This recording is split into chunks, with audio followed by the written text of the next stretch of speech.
Assalamualaikum warahmatullahi wabarakatuh. Bismillah, alhamdulillah, wassalatu wassalamu ala sayyidina Muhammad ibn Abdullah wa ala alihi wa sahbihi wa mawalah amma ba'd. Segala puji bagi Allah Azza wa Jalla, salawat dan salam atas Rasulnya Nabi Muhammad sallallahu alaihi wasallam. Semoga kelak kita akan mendapatkan syafaatnya. Amin ya rabbal alamin.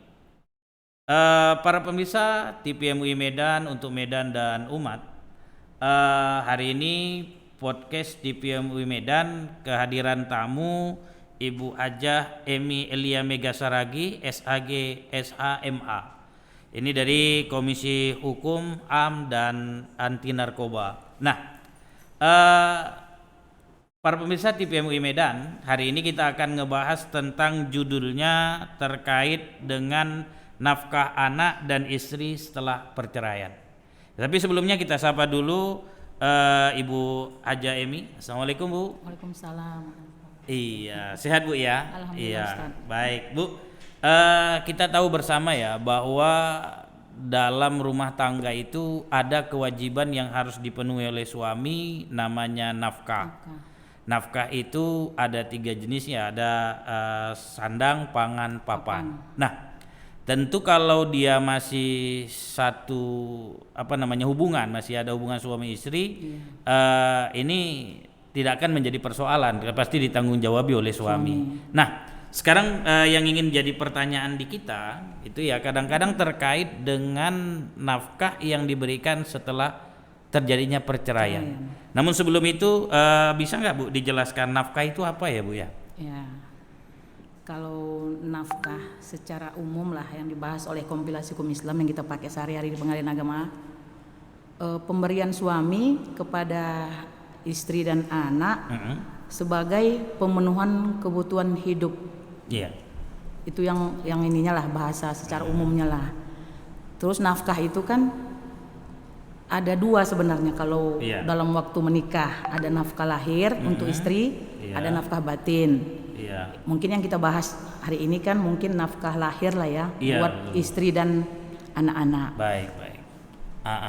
Di dalam kompilasi hukum Islam juga pasal 80 ayat 4 huruf C dikatakan di situ bahwasanya nafkah itu diberikan oleh seorang suami sebagai kepala keluarga kepada istri dan anak-anak. Tidak hanya nafkah makan, pakaian juga, pendidikan, kesejahteraan anak, dan lain-lain, sehingga apa yang diwujudkan di dalam rumah tangga itu bisa terpenuhi. Iya. Untuk nafkah secara umum. Kalau di dalam Al-Quran kan jelas ya Ustadz, surah Al-Baqarah ayat 233, bahwasanya di situ kan dikatakan bahwasanya anak itu adalah kewajiban seorang orang tua sebenarnya, tapi lebih dikhususkan kepada anak, dan nafkah itu juga diberikan kepada istri ketika menyusui. Di Al-Baqarah itu Ustaz, kalaupun tidak mampu istri menyusui, paling tidak disafihkan sama yang lain, diberikan upah. Itulah kewajiban seorang ayah sebagai kepala keluarga untuk istri dan anak-anak. Kalau misalnya kan itu kondisinya dalam rumah tangga yang akur-akur aja. Masih bersama ya dalam bahasa kita.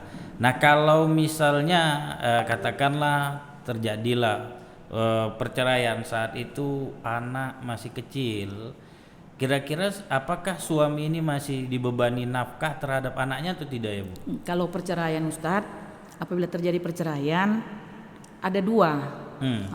Kalaulah perceraian itu untuk anak tetap, apapun bentuk perceraiannya untuk anak tetap. Namun kalau perceraiannya itu diawali dengan gugatan istri, nafkah istri tidak didapat.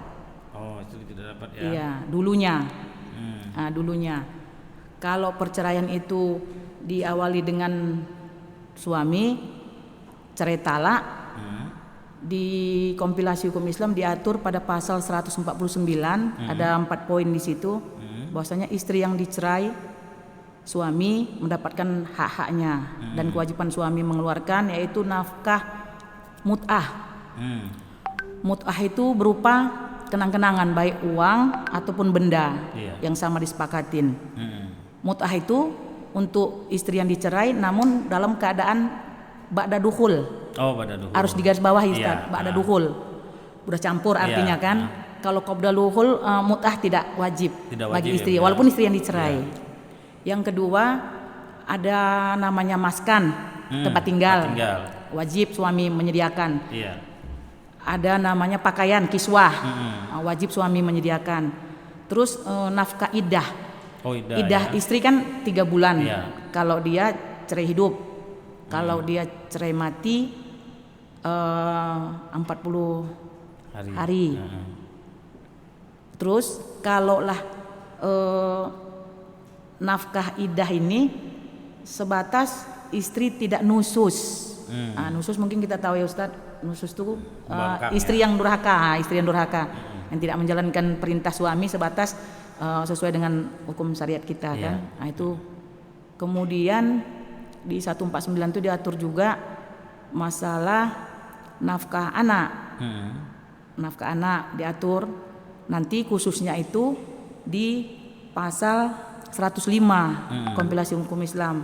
Apabila suami atau istri yang cerai mengajukan cerai, maka anak berhak dinafkahi oleh ayahnya itu di huruf C-nya, huruf C. Pasal 105. Kalau di huruf A-nya bahwasanya apabila anak orang tua bercerai maka anak adonannya dipegang oleh ibunya. Yang berusia 12 tahun. Di bawah 12 tahun ya masih mumayyiz. Kalau di atas 12 tahun artinya sudah mumayyiz, nanti anak dipanggil ke pengadilan untuk ditanyai ikut dengan ayahnya atau ikut dengan ibunya. Itu sidang atau bukan namanya, Bu? Sidang. Sidang ya. Iya, sidang. Kalau di pengadilan kan akibat perceraian tadilah. Yang ketiga itu tadi nafkah tetap ditanggung oleh ayahnya. Maksud saya anak yang dipanggil tadi cuma sekedar ditanya ataukah ada seperti persidangan gitu? Iya, di dalam sidang itu nanti ada prosesnya, ada proses. Oh, ada prosesnya nanti khusus setelah pemeriksaan saksi, nanti anak disuruh hadirkan anak yang 12 tahun ke atas, nanti ditanya. Ikut sama ayah atau ibunya. Nanti pertimbangan hakim lah yang memutus anak ikut siapa nanti. Berdasarkan keterangan anak, pengakuan anak di dalam ruang sidang tertutup. Khusus dia. Seperti itu gambaran terkait nafkahnya ya, Bu. Nafkah. Nah, ini kan Bu, kita kan banyak nih pasangan muda itu begitu menikah kadang-kadang tidak mempelajari terkait dengan nafkah, sehingga saat berumah tangga dia menjadi problem, saat cerai terjadi problem juga.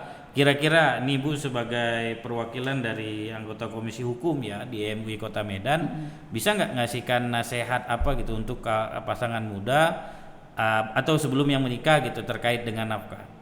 Sebenarnya begini, kalau memang kita bisa menyikapi dari awal menikah itu kan, makanya di dalam kompilasi hukum Islam kan diatur istri perempuan yang menikah itu kan seharusnya di atas 17 tahun. Laki-laki di atas 19 tahun. Supaya apa? Mungkin sudah ukuran dewasa. Jadi kalau untuk memahami sesuatu masalah rumah tangga harus dipikirkan suami ini layak enggak, pantas enggak untuk jadikan suami. Nah, kalau sudah bersama artinya harus siap dengan segala risiko. Jadi saya saran kepada laki perempuan suami istri lah nantinya. Ya, anak ini kan amanah, menjadi tanggung jawab. Jadi kalau memang bisanya dihindarkan perceraian, ya dihindarkan perceraian. Kalaupun harus terjadi perceraian, sebenarnya hukum itu tidak sebelah pihak. Kewajiban nafkah itu sebenarnya dibebankan kepada ayahnya, memang khususnya karena diatur dalam Al-Quran dan hadis juga. Namun tidak menyampingkan juga kalau ibunya bekerja, ya ibunya juga diwajibkan untuk menafkahi anak sampai anak itu dewasa dan mandiri atau berusia 21 tahun yang diatur undang-undang. Itu ada lagi Bu yang mau disampaikan pada ini? Mungkin cukup ya. Baik, para pemirsa TV MUI Medan, ini sekilas terkait dengan pembahasan kita tentang nafkah ya, nafkah terhadap anak dan istri setelah terjadi perceraian. Nah, mudah-mudahan yang dijelaskan oleh Ibu Emi membuat kita menjadi paham ya bahwa terkait dengan nafkah ada yang harus diberikan terhadap istri dan anak yang setelah terjadi perceraian dengan ketentuan-ketentuan yang diatur dalam kompilasi hukum Islam. Baik, kita ucapkan terima kasih nih kepada Ibu Haja Emi Elia Megasaragi yang telah berkenan hadir di podcast TP MUI Medan. Mudah-mudahan apa yang kita lakukan, yang kita sampaikan hari ini memberikan manfaat. Terima kasih Bu. Ya, sama-sama. Baik para pemirsa TV MUI Medan, ini saja yang bisa kita tengahkan pada kesempatan kali ini. Terima kasih atas segala perhatian, mohon maaf atas segala kurangan. Assalamualaikum warahmatullahi wabarakatuh. Waalaikumsalam.